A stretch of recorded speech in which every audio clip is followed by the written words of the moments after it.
a depressão é uma doença muito grave.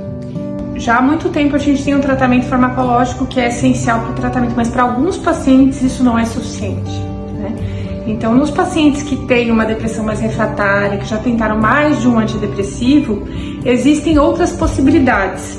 Então, a estimulação magnética transcraniana, o que ela faz? Através de pulsos eletromagnéticos, a gente tenta estimular aquela área que é responsável, que libera neurotransmissores que estão relacionados ao humor.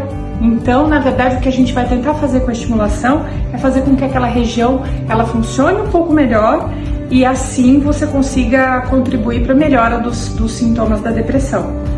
Ela não é um tratamento isolado, é um tratamento que deve ser feito com indicação médica e que deve ser feito associado ao uso de medicamentos e às vezes de terapia. Mas já existe uma evidência de nível A para tratamento para depressão. Então, naqueles casos mais refratários ou em pacientes que têm muitos sintomas, muitos efeitos colaterais a medicamento, a gente pode tentar MT, porque pode ser uma boa possibilidade terapêutica. A indicação é uma indicação médica. Na maioria das vezes, a indicação vem de, como são depressões refratárias, na maioria das vezes vem com indicação de um psiquiatra.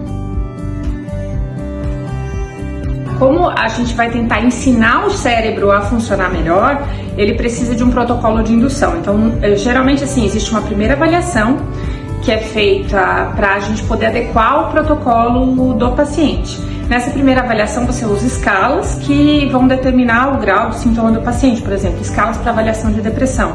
Depois disso, o paciente tem que fazer um período de indução de que pelo menos 10 sessões subsequentes, ou seja, em todos os dias ele faz a sessão com a estimulação magnética, pulando às vezes o sábado e domingo, e depois dessas 10 sessões ele faz uma reavaliação para avaliar a melhora dos sintomas, e aí você readequa o protocolo. Se o paciente já estiver muito melhor, ele pode ir para a fase de manutenção, que aí não são sessões diárias, passa para dias alternados até ir reduzindo o número de sessões.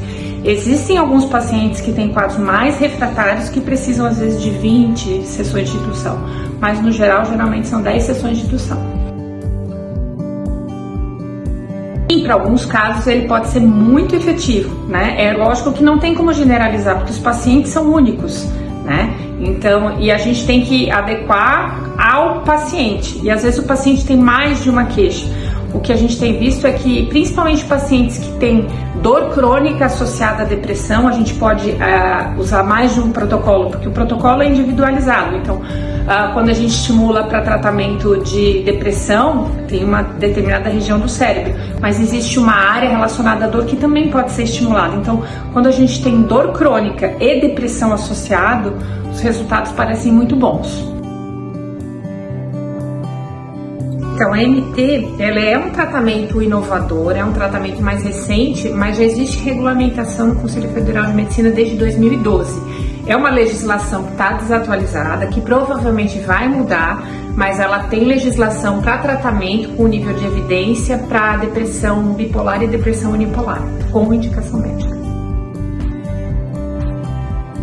O tratamento com estimulação magnética transcraniana é bastante seguro. Existem poucas contraindicações. A única contraindicação absoluta é clipe metálico, né? Porque é um estímulo magnético, né? Mas fora isso existem contraindicações relativas. Uma contraindicação relativa, e é o que todo mundo cuida e se preocupa em relação à estimulação magnética transcraniana, é o risco de crise e epilepsia, mas mesmo isso tem que ser visto com muito cuidado, porque assim, de maneira em estudo, a MT pode ser usada até para tratar a crise, né? Teoricamente, se você utilizasse um protocolo inibitório, você até poderia tratar a crise, tá? Mas assim, a contraindicação relativa é risco de crise epilética, pacientes epiléticos.